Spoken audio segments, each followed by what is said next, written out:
Welcome to my show, the Honest Field Guide podcast, where I feature intimate conversations with entrepreneurs and business owners, sharing their origin stories, startup strategies, and the unexpected discoveries they make on the road to success. My name is JinJa Birkenbeuel, and I'm your host. Please join me this month for my very special edition of the Honest Field Guide Italia. I traveled to Italy during the height of their tourist season to learn from some of the most dazzling Italian entrepreneurs and business owners who focus their creative energy on excellence, beauty, and patience to make their businesses thrive. Let's go!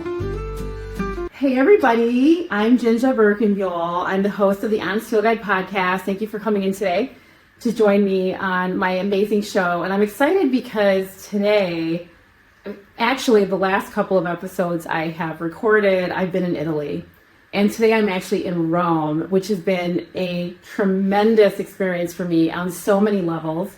I got to visit the Sistine Chapel, and I got to see the Michelangelo, which is something that I studied all the way through college. I've walked around the neighborhoods in Rome, and everything's really old. I mean, we're talking, you can step outside of your modern hotel, and you're in an archaeological site. And it's just something I'm not used to coming from Chicago, where everything is modern and fixed up. And being in Rome is mind-blowing. And the wine is delicious. There's nothing else like it. It's really inexpensive, which I don't understand. I can get the highest end glass of Pinot Grigio or Chardonnay for $6, and it would cost $26 in Chicago. Balsamic vinegar, everything is delicious. The food is incredible, and the streets are cobblestone, and I've definitely brought my ugly shoes because I'm not going to break my ankle while I'm here in Rome. So I'm excited because I have interviewed so many amazing entrepreneurs. I'm discovering so many interesting things about Italian business owners and entrepreneurs. It's like there's a whole nother level of craft and concern and intentionality to the artists and entrepreneurs that are in this country. I'm completely blown away. I always have this idea that, America is built on entrepreneurs and everybody's, working really hard there. And I do agree that's the case, but there is something around American entrepreneurship that has a very huge focus on revenue generation. And I'm not saying that people are not trying to have a beautiful time making craft, but there's something different about Italian entrepreneurs. And that's kind of why I'm excited right now, because I'm sitting here with an Italian-American entrepreneur, business owner, and she's just done so many things. We're going to learn more about it. And Sara Phillips Chiapetta, she is just wonderful. And I actually have to tell you how I met Sara. I actually interviewed a woman. She's an entrepreneur as well in the United States. She is a punch needle rug hook artist who has transformed the way she does this craft into making clothes instead of just rugs. And her name is Micah Clasper-Torch. And she also studied in Italy when she was in college. And I thought, I'm going to be going to Italy, Micah. Maybe you can help me figure out how I can maybe talk to some entrepreneurs in Italy. And she said, let me see what I can do. I actually went to school with an Italian, with an American artist that also worked in Italy, and maybe she can help. And so this is how I'm sitting here with Sara right now. I'm going to just read a little bit about her. And of course, she's going to correct me as we have this conversation, because I think she's in a transformation. She's at a pivot. Everything's changing, and I can't wait to hear about this. So Sara is a storyteller. She has been working at the intersection of agriculture, transparency, and human connection, which I absolutely love. After years working in communications at the Better Cotton Initiative and collaborating with global retailers, she now freelances and consults in copywriting, narrative strategy, and content creation. And she says that her strength lies in turning complex topics such as land stewardship, fiber production, and ethical sourcing into clear, relatable stories that honor both the farmer and the consumer. Sara is also an entrepreneur, like I said. She started a brand new startup called Pante Perfume, an Italy-based startup that focuses on creating botanical perfumes that don't use any synthetic ingredients.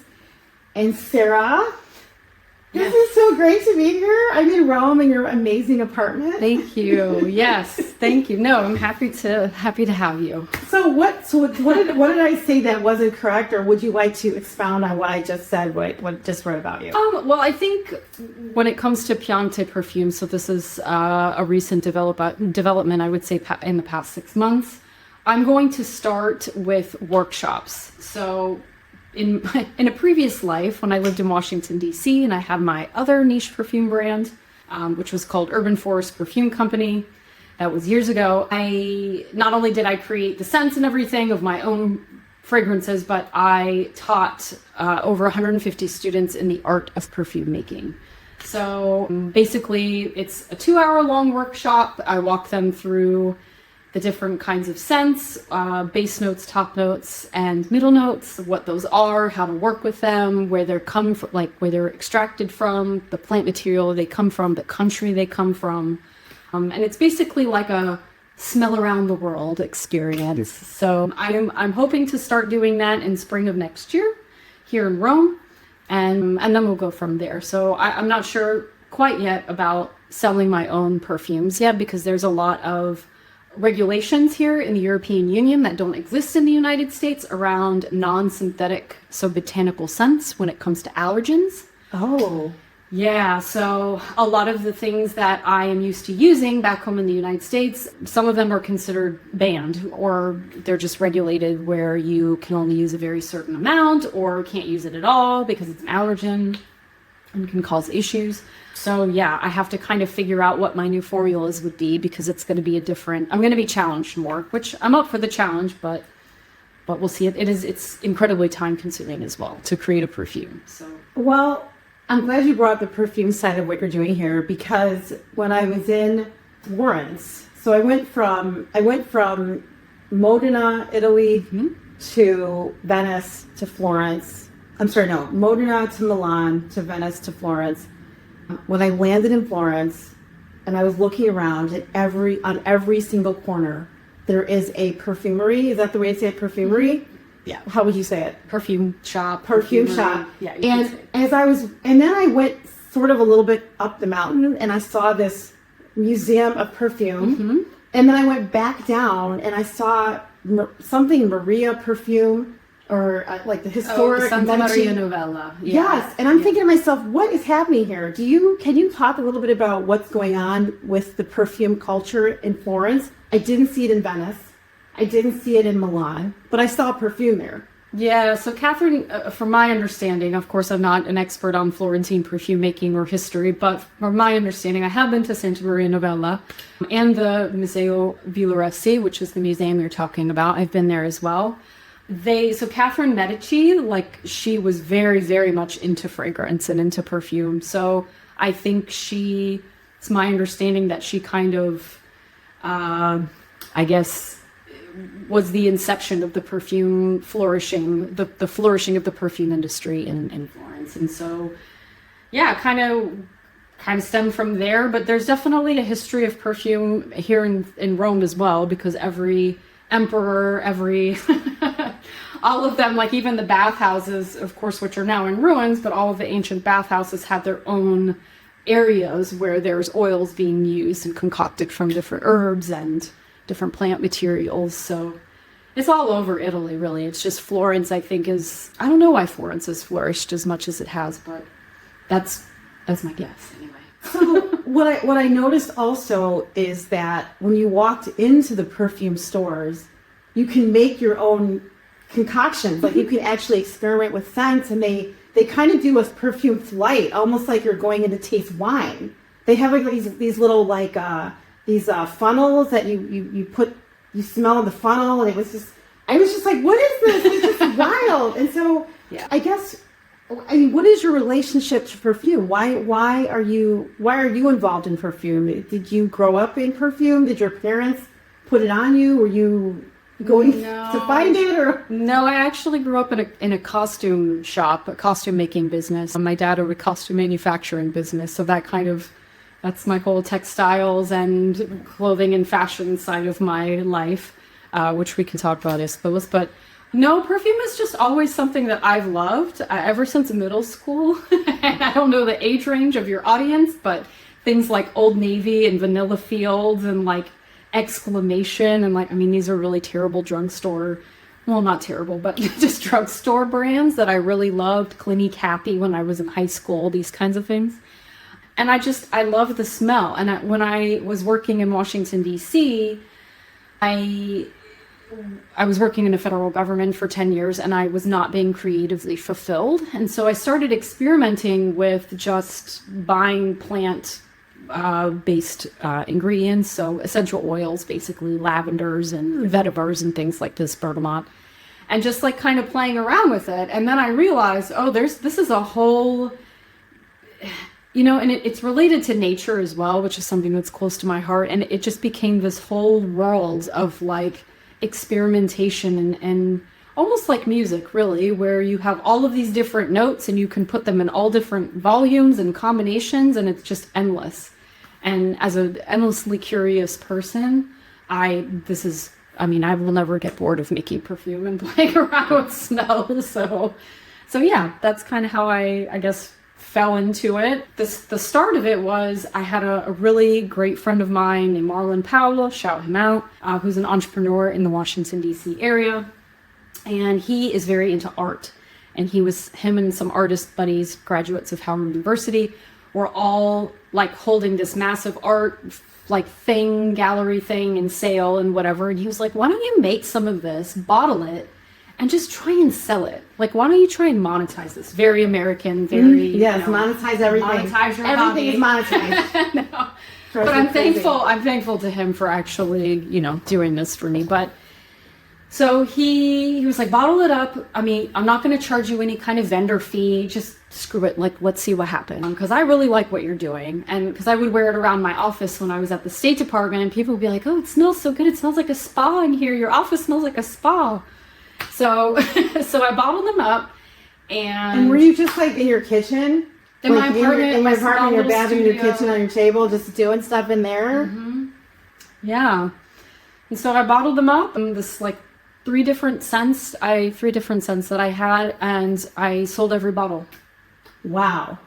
And so that was sort of the spark that you said that you sensed. You're just like, maybe I'm onto something. Maybe I should. Maybe actually people really will like this, and it will bring some kind of joy, some kind of, they're unusual scents too. They're not your typical go into Sephora, and you have your Dior and your Chanel and all of it. They're very unique smelling. And I think that's why I also gravitate more towards botanics as well, because it doesn't smell like a quintessential perfume that you mass marketed perfume, I guess you could say. Right.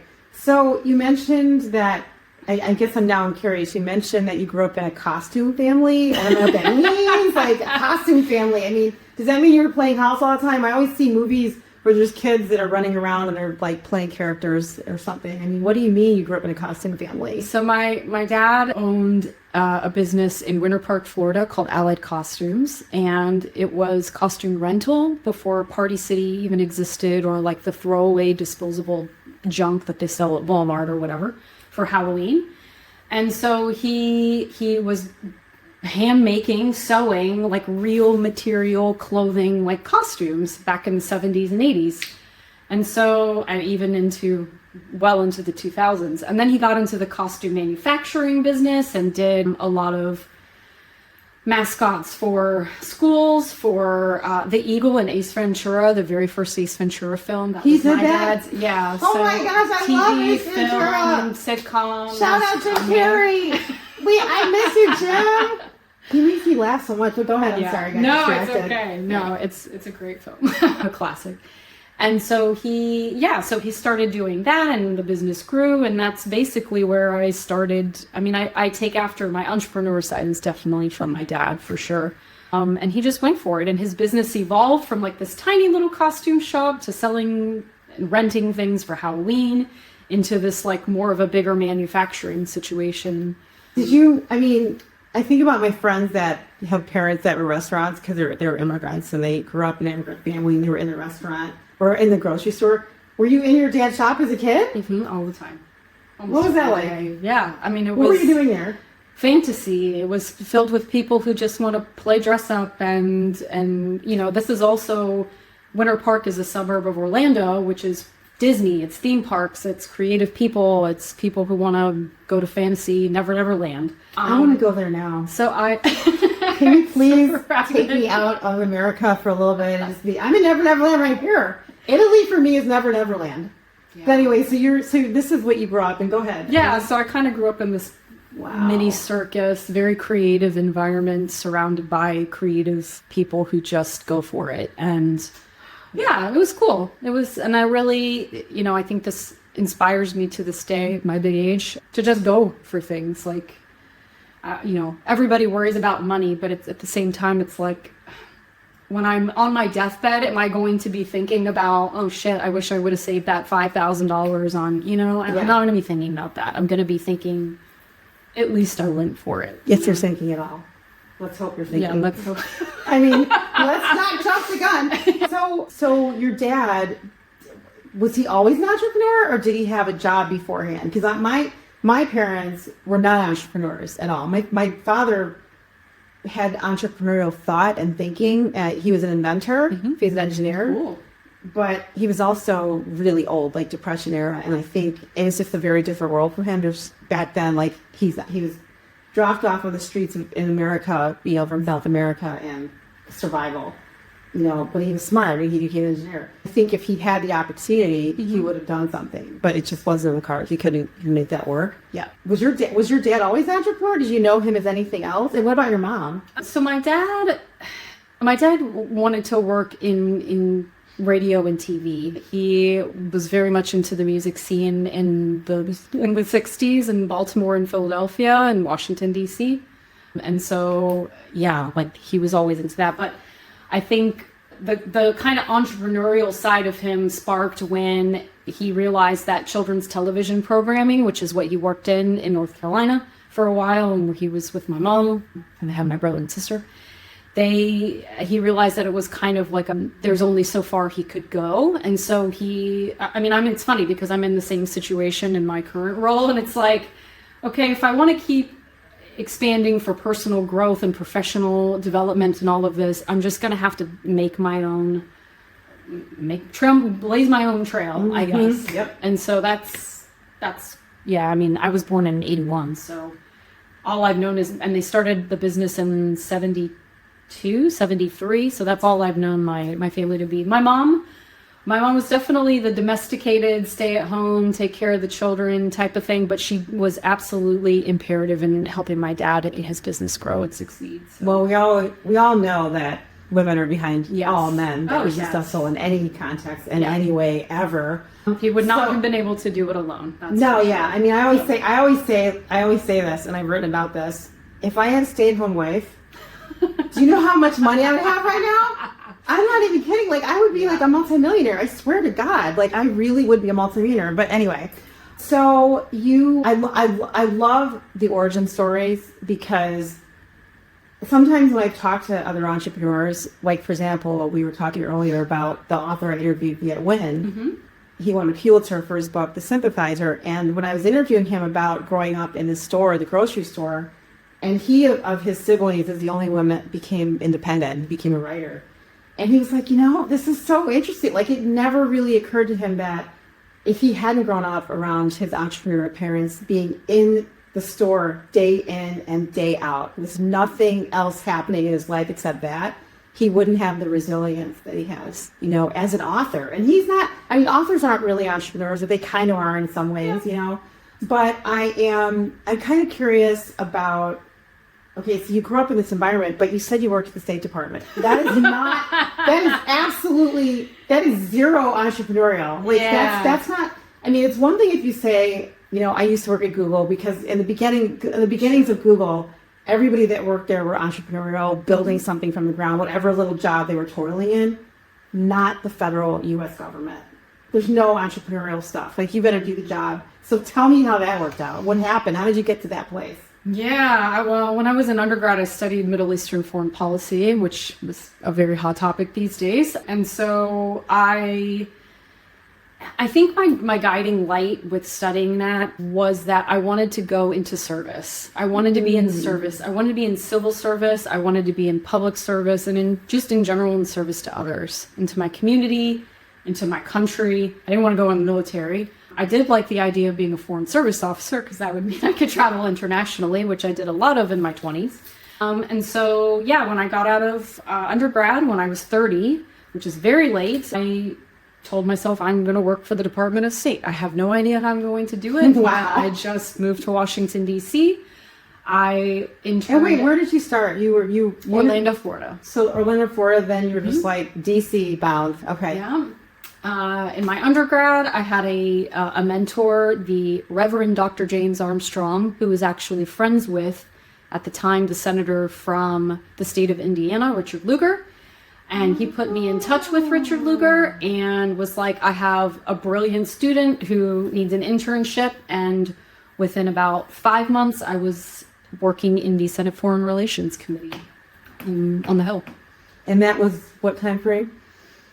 And what, would you mind saying what president that was under? Yeah, so this was during the Obama administration. Wow. Okay. Yeah, so that must have been amazing. I mean, it was a dream. It was incredible. It was a dream. Yeah. At the time, Hillary Clinton was Secretary of State, Yep. and then and so I was there at the Senate Foreign Relations Committee probably for 5 months, 6 months, or something like this. And I worked part time, so I did that job during the day, and then I worked at night. What did you do at night? I worked at the Aveda Institute.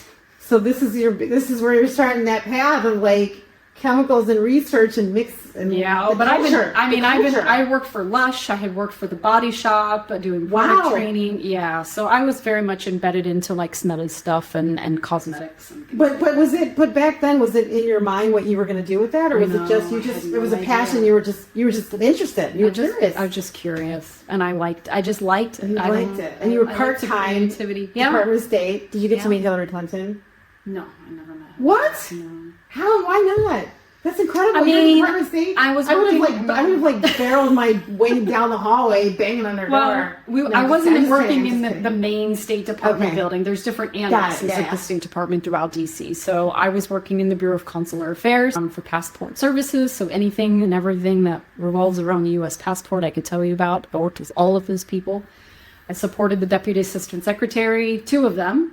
Do you think you would have kept at the Department of State? Like, what made you decide that you're leaving? Like, what happened with the Department of State? Because when we first talked, you're like, I'm out of here, and I can't do this anymore. So what was the thing? Because here's one reason why I'm asking. A lot of people don't have the courage to quit their day job. They don't have the courage to quit their day job and like go after a passion. There's a lot of reasons for that. I mean, sometimes it's children. Yeah. Sometimes it's an ailing parent. Sometimes it's you're trying to adopt a child. Maybe you're having health issues. So I was there for, I was in the passport services for a while, and then I moved on to the overseas citizen services. So basically, if you were here in Italy, you fell, broke your leg, you needed assistance from the government, we would step in and help. And it got to the point where I didn't feel fulfilled. My perfume business was actually starting to go up. The teaching was doing really well. I was on Good Day DC, on Fox News all over Washington, DC, talking about my brand. I was in Publications DC Modern Luxury Magazine. My business was starting to kind of go up. And then at the end of 2019, November of 2019, I came here to Italy, fell in love with the country. And then it was at the end of November where they told me that I would have to work during Christmas when my family was going to be there in town. And I said, no, you're required to be here. Okay, well, then I won't be here. And my family comes first, always. So that was it. That was the motivation. That wasn't even motivation. That was just like a line in the sand. They had booked their flights. Yeah. They had already, made all of these arrangements to come spend time with me for the whole week of Christmas. And they were telling me that I'd have to come into the office when shit doesn't happen. Oh my God. Yes. Literally nothing happens in any government office. Yeah, we have a skeleton crew because of course people are still traveling. Americans are abroad. But I did not need to be there. And so they were telling me, you got to be there. And I said, no. So bye. I mean, I like when circumstances or situations or things, it's almost like an opportunity sort of arrives and you're like, you know what? This is actually perfect timing for me. Mm-hmm. So when you left, you had this booming business, burgeoning, starting, coming out, everything's starting to roll and you're getting signals. And then what happened after that? And then the pandemic hit and every class, had to cancel every class. Nobody wants to. Making perfume requires a lot of breathing on each other and breathing in spaces, and nobody wanted to do that. And so I really had time. It was actually nice because I had a lot of time to think about where I wanted to go next. Like I said, I fell in love with Italy. I was like, I'm moving there. I came back from there. I landed at JFK. I was like, all right, how am I going to get there? How am I going to get back? And so, yeah, I had a lot of time to think about how I wanted to pivot my career. And so ultimately at the end of 2020, I decided to shut down my business. I tried to do like online workshops and stuff. It's just not the same. It was fine, but it's just not the same vibe that I wanted. So I left perfume making basically, and I applied to a school in Florence called Polimoda, which is a fashion school, private fashion school, and I got accepted. And so in April, late March, early April of 2021, I took off for Italy right in the middle of the damn pandemic. And you have dual citizenship, so I'm curious about, picking up and moving to Italy. Not because I'm trying to, I can't right now. I mean, yeah, if there was an opportunity, I mean, I could see myself maybe commuting sometimes or coming here a little bit. But what's the process kind of? I mean, it's different for you because you have dual citizenship, right? So it's not as hard for you to do the thing you're doing? No. Okay. So what if somebody wants to try what you're doing, but they don't have dual citizenship? I mean, what is that? How does somebody do that? Well, there are a lot of different visa options. Educational visas. There's it depends on how much money you have in your bank account. Foreign investment visas. I mean, there's a whole bunch of different kinds of visas that you could apply for. A lot of times people will apply for a language school visa and want to be here for 2 years and study language and culture or something. That's an option. So yeah, I'm not an expert in this, but yeah, you would have to apply for a visa and then go through that process. So what is the draw of Italy? And I know there's regions, and I'm learning about this as I'm here, and there's different cultures and communities and vibes and expressions in the different regions and the different cities, but what is it about Italy that is great for entrepreneurs? What is the sort of entrepreneurship ethos in Italy? Is there one? No, I wouldn't say that Italy is actually a great country to do business. I would really argue the opposite. Yeah, okay. It's incredibly difficult. It's bureaucratic. Your viewers, I'm sure, that are going to see this, if they've had any kind of interest in moving to Italy or starting a business here, will know exactly what I'm talking about. The bureaucracy is intense. It is. What is the bureaucracy? Chaotic. I mean, the amount of paperwork that has to be done. You have to hire what we call a commercialista. This is an accountant. There's a billion different tax regimes that they're called. You have to get Partita IVA, which is basically your business license and all.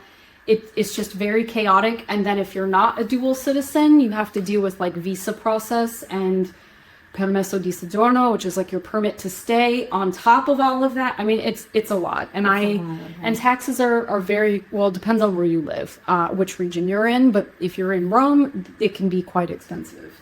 Mm-hmm. So it's not, unless you, again, are perhaps independently wealthy. I mean, I don't know. Maybe that's some people's thing. I wouldn't say that this is the business culture here. It's very different from the US. It's not like you could just start an LLC and then that's it. Yeah, walk into your local, city hall and say, I want to start a business and get an EIN number and things like that. I mean, I think one of the things I also was curious about, so when I've been traveling around to the different cities, what I'm finding here, which is very different in the United States, is, at least my exposure to it, the entrepreneurs and business owners in Italy, they have shops, they recognize each other, they're building things by hand. I mean, and they're obvious about it. I feel like in the United States, especially if you're talking about women, everybody's building behind their closed doors on a kitchen table. Nobody knows what the heck they're doing, and people are afraid to even talk about it. I'm not really seeing that here. I feel like it's almost taken for granted. People don't think it's really interesting or weird to be an entrepreneur or to be an artisan or to be, like I interviewed a ceramicist, from Brescia. I think I'm pronouncing it Brescia. Mm-hmm. And, it's like, I'm not saying he's one in a million because he's not making bowls and plates. He's actually a ceramicist that's an artist. which is slightly different. There's not a lot of utility with what he's doing. He's making art. But still, he's recognized. And I don't feel like it's like that in the United States. I feel like if you're a creative entrepreneur, people are like, they still think you're a bum on the street. I'm not saying that in Italy that it's like people are happy that you're an artist and you're broke. I'm just saying the respect is not there in the United States. I feel like if you put aside, and I know it's hard to put this aside, the difficulty on the government side of launching a business, I feel like there's still like a recognition of an artist. Would you agree with that? Or I'm not trying to put words in your mouth, but no, I think it's intoxicating. I think here it's this culture has I don't want to speak for everybody in all of Italy, but I guess I can just kind of make assumptions here. But I would say that this culture has a very healthy respect for the arts. I mean, Italians love beauty. They love beautiful things. They love looking at beautiful things. Men love looking at beautiful women.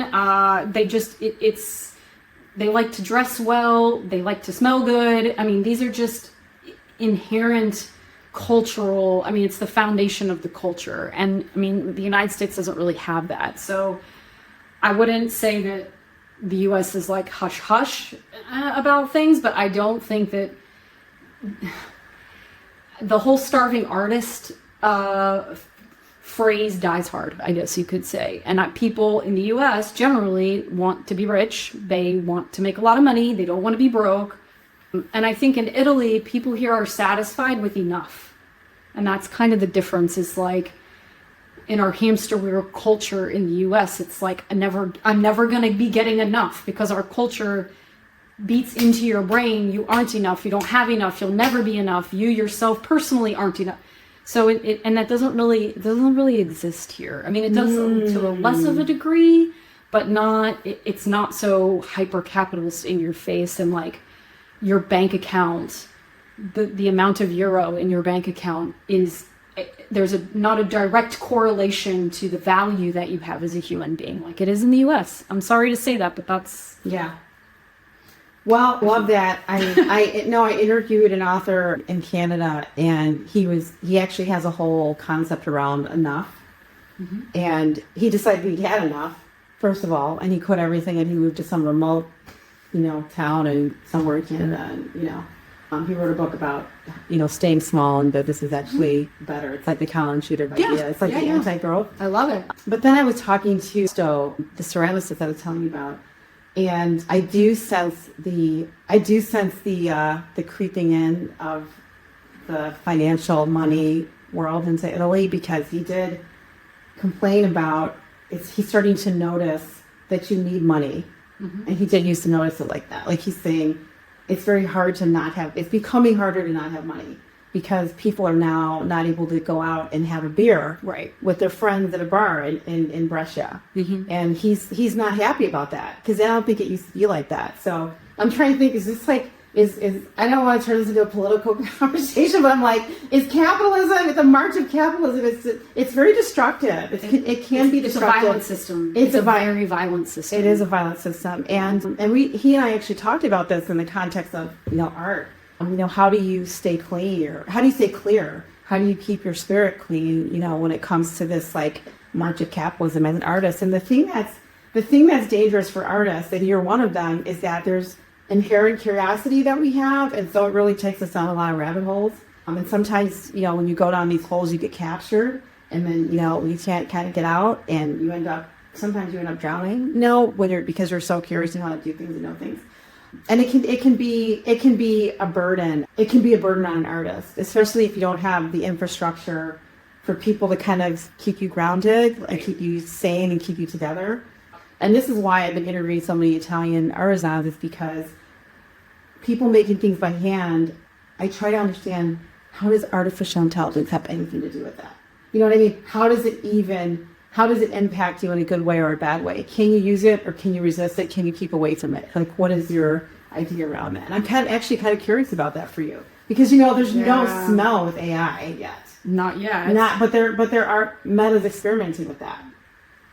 They are. They're trying to bring the senses into headsets. Yeah, it could be coming. I'm not anti-AI. Okay. Yeah, I'm not. I think there's a time and a place for this kind of thing. What I would like to see is that it is, and this may be a pipe dream given the current political situation in the US, but I would like to see it very, very heavily regulated to the point where it's not going to infringe upon, your ceramic artisan guy in Russia to the point where he's not able to actually do his art and bring joy to people's lives because of artificial intelligence. I think there's some lines there. Granted, this is all pretty new, so I don't really know what those lines will be and what they should be, but I hope it will not get out of control. That's all I can say for now, I guess. I think that since I've been in Italy, and there's actually a quote that I saw today, and I don't have it handy, but it was something around, you can buy all the Italian art you want, but you can't buy the genius that makes it or reproduces it. And I have to hold on to that thought that, there's no way that AI can really take your job as long as you still have your original thoughts and original ideas. There's just no way. You gotta have, that's the place I say, if you can, as a curious person, hold on to protect your thoughts and protect your creativity, you're going to be fine. Yeah. Otherwise, I don't know what to tell you. I mean, you're just going to be like a machine. You're going to be like Terminator. No, seriously, they're going to turn you into Terminator. So I want to talk about, so you have a little bottle here, right? Can you talk about this? And it's the only one you have. Otherwise, I would ask you for it. But You can spray it, definitely, I'm going to. If you're interested. Yeah. So tell me about this. So where are you in your development of your company in Italy? Is it real? Do you have a name? Yeah, you do have a name, but is it set up now, or is it still? So I'm working on that process right now, and I have hired an accountant to get me set up with all of the proper documents and everything that I need, so that I can pay my taxes. What kind of accountant did you hire? Did you hire the one from the movie, The Accountant? No. I mean, he can go out and get you what you need. No, just kidding. Go ahead. No, he's a very lovely gentleman. He's based here in Rome. Okay. So I hired him last week, actually. Oh, so congratulations. he's starting. Thank you. So starting to get that process rolling. I mean, it's not going to take that long, but all of this is really new. This is kind of like an experiment. Kind of something that I've been experimenting with some oils that I bought maybe 6 months ago. And it can take anywhere, when you're making a botanical perfume, or any perfume, I guess, for that matter, it can take anywhere from, 6 months to a year to develop, because this can change, because it's botanics, and the plant material oxidizes, it changes, especially when you're introducing it to other plant material, it can start to change, and the smells start to blend together, so it needs to smell like adhesive, I guess you could say. So this is something that I made. It's a sandalwood base, and then it's got, of course, it's got jasmine. Jasmine from India. There's also champaka, which is a flower from India. And then I can't remember. And then it has, the top notes are actually citrus from Calabria, which is where my family's from. So it smells delicious. Thanks. It's got a lot of complexity to it. So interesting. You talk about botanicals. When I was in what's the Santa Maria place? Santa Maria Novella. Santa Maria Novella. Santa Maria Novella. When I was there, she was showing me all these different perfumes, and I asked her naively. I said, "Can you show me your non-synthetics?" And they don't have any non-synthetics. And her reason, what she said to me was, "There's a lot of regulations. We can't use certain ingredients that we used to make non-synthetic scents." And she kind of stepped back a little bit, like, okay, she's worried. She doesn't want to have this conversation with me, and she's probably trying to figure out, is this a reporter? I don't know. Some people pick up on things, and I was just really curious. I wasn't even thinking that was a weird question. But it got me to thinking, I don't know that she looked disappointed, but I do think she was like, I can't get into this conversation with you right now. But she said we can't use, she mentioned animals. They used to use animals a lot, to make the scents. What is she talking about? Yeah, so there's different, I'll give you a quick example, musk, right? So musk is actually derived from the scent sac from deer. from a deer. Okay. And so that would be considered an animal ingredient, although it's not exact, but there is a botanical version of that called ambrette seed that smells exactly like, well, to me, smells like musk. It's not going to be identical, but it's the closest thing you can get in plant material for that kind of aroma. But that's just one example. What she's talking about. Yeah. That really sort of surprised me. I didn't know that there's certain things you can't use now for ethical reasons and because you said the regulations. And I thought to myself, what does that mean? I mean, how do you create a company, a sustainable scent company, if you've made a decision because of you're making a decision about sustainability, you want to use botanicals, you don't want to use chemicals, things like that. How do you do that? How do you build it? I mean, that's going to be you're right? You're kind of at the mercy of IFRA, which is the International Fragrance, I think it's Association. Like they're the ones that basically mandate. And then of course the European Union has their own regulations on cosmetics in general, including fragrance, added fragrance. And I would say even for the big perfume houses, not only niche brand perfumers, but the regulations when they go into effect, which is, they'll come up with a new list of what's been banned, I guess you could say, and it causes a lot of problems. Mm-hmm. Everybody from the big guys all the way down the line have to basically go through reformulation process, and so it's not sustainable. And then the bottles, like if you go on perfume blogs, it's like, oh, I have a bottle of, I don't know, Dior Poison from 1976 or whatever. I mean, these things can sell for thousands of dollars because they have the original formula with the original ingredients, which have now been banned. Wow. So, I mean, that sounds more intensely like whiskeys and like wines and wine cellars. I mean, I'm sure there's regulations there, but not like this. So now what about a small brand like yours though? So I don't want you to give away any trade secrets, okay? But just say in general for smaller brands that are focusing on botanicals, does that mean that you have limited editions and sort of your doing small runs and this year this is what I have and next year it's going to be this and you can build a brand that way? You can. There are some brands actually that do that. They do limited edition releases like seasonally, which I think is really cool. And there's a brand actually called Fern. Shout out to them. I had the last one that was released in the wintertime, which was quite lovely.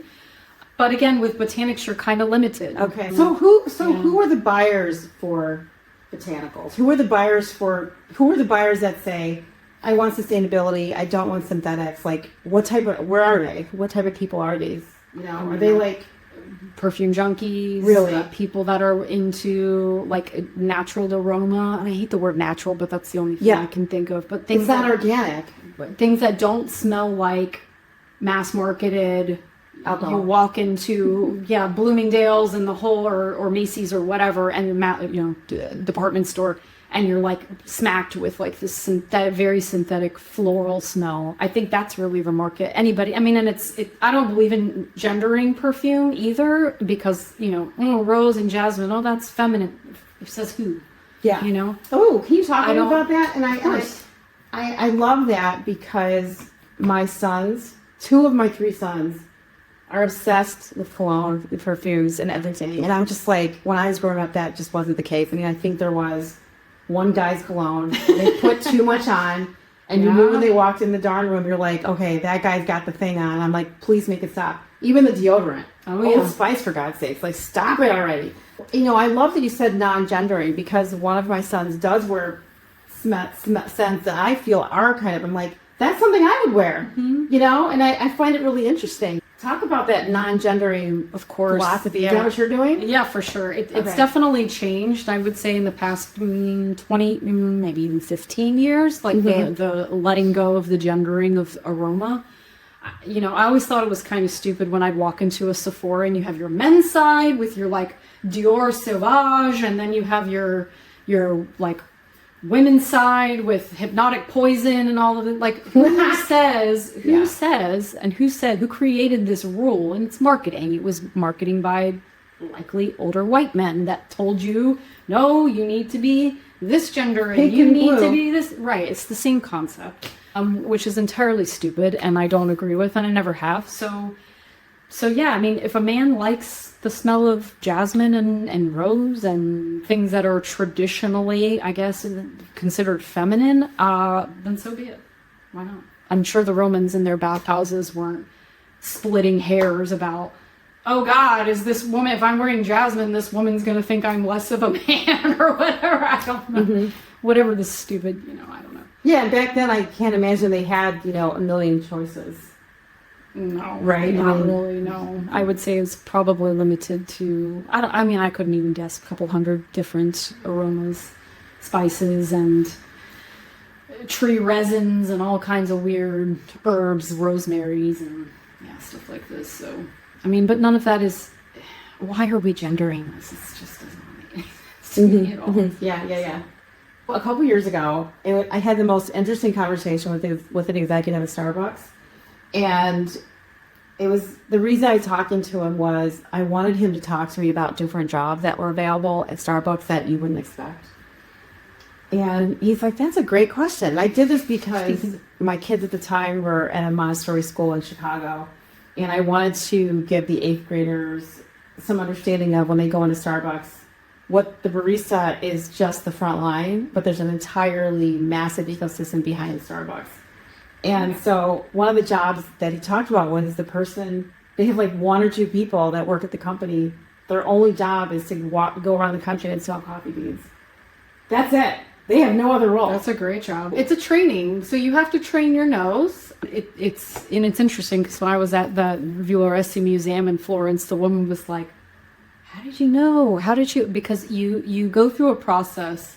You have to train your own nose to recognize, okay, this is citrus. This is, okay, it's lemon. Obviously you've got lemon, you've got oranges, you've got grapefruits, you've got tangerines, and you have to practice. It's a practice to train your brain to recognize each scent. So yeah, having anosmia, so like if you get a cold and you get sick, that's like the worst possible thing that happens. But it's just really a training to your nose. My sister and I are super smellers. That's what we call ourselves. We can smell everything and anyone within like a 10-foot radius of us. If something is off and something ain't smelling right, we're gonna know.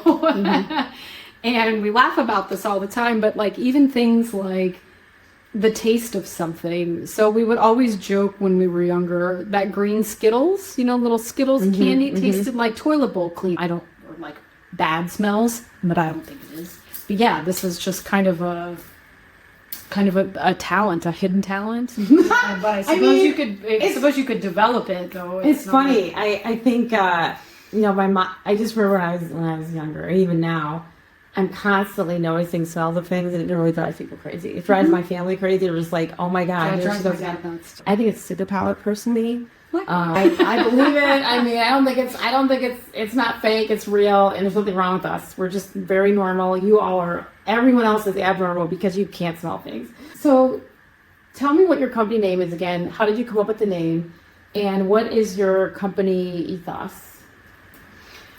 So I started, I would say that Pante Perfume, so that's the new name. Pante means plant in Italian, so I wanted something Italian now that I'm here. It's kind of a natural evolution from what my brand was when I first started, which was Urban Forest Perfume Company. And so it kind of stays in line with like the nature type of thing. I don't know if I could say right now what exactly my ethos is because it's still in development, but my goal is to, again, use only botanical ingredients. Botanical ingredients does not necessarily mean, I just want to be clear about this, that it's like superior to synthetic ingredients. I'm not anti-synthetic at all. It's just not my chosen medium. So yeah, this is, where I'm starting, and what it actually turns into is, I guess, yet to be seen. I'll be coming up with this in the next 6 months or so.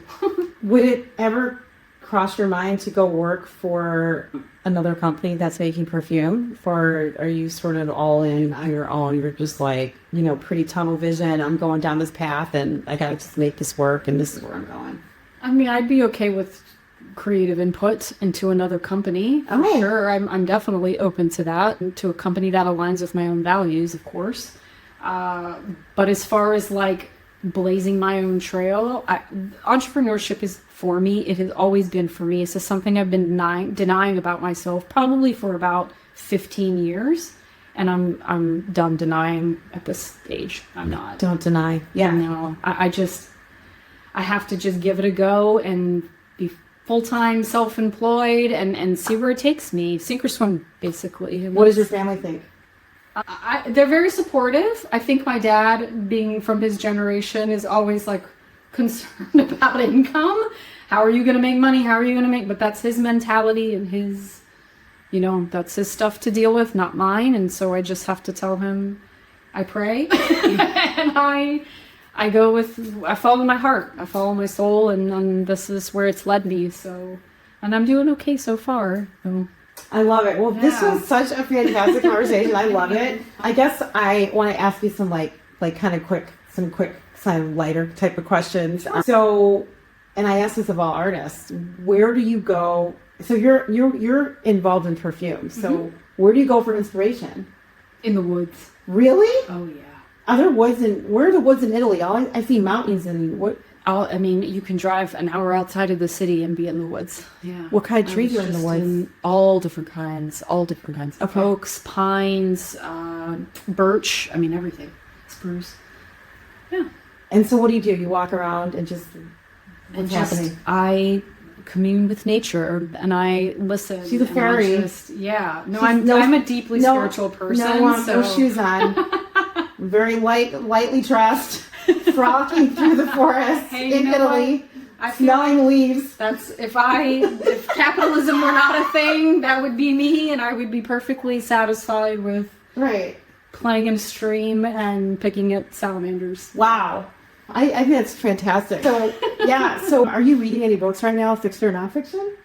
Yes, and I left it at home, but I'm reading a book by Lee Harris, who's also a spiritual practitioner, and it's about the next evolution of humans.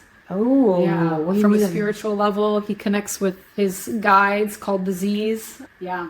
And basically gets spiritual downloads, and then talks about where we are in our human evolutionary process spiritually. And I'm very into this kind of thing. You just started into astrology as well. Yeah. So that sounds incredible. Is it a positive book? It is. Was it written before AI?